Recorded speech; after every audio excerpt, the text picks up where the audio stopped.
On appelle cela le ferroutage, pouvoir transporter des marchandises sur la route puis sur le rail. L'idée n'est pas nouvelle, mais encore bien du mal à s'implanter en France. Pourtant, une entreprise de Thaon-les-Vosges a décidé d'innover en la matière et vient même d'obtenir un prix récompensant un nouveau système logistique, la Valorail.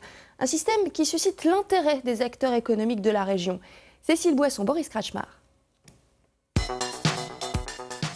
Avoir moins de camions sur les routes, pour un transporteur, c'est un vrai défi.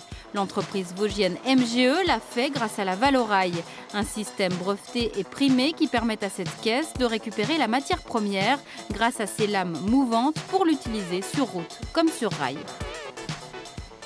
Le plus gros du transport est effectué par le mode ferroviaire, donc c'est vraiment le point central de cette caisse qui permet de prendre des matières vrac par l'action de ces lames à fond mouvant et donc permettre des livraisons de ce produit vrac qui n'était pas envisageable à l'époque.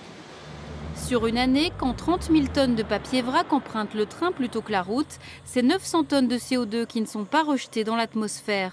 Une délégation du Conseil économique, social et environnemental de Lorraine en visite aujourd'hui a salué cette innovation.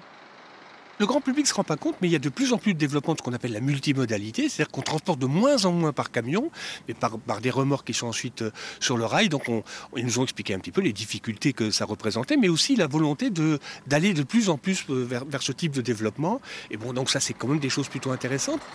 Alors que l'écotaxe se profile pour les transporteurs et les industriels, le ferroutage est plus que jamais une alternative à développer. Encore faut-il, comme ici, avoir un système adapté.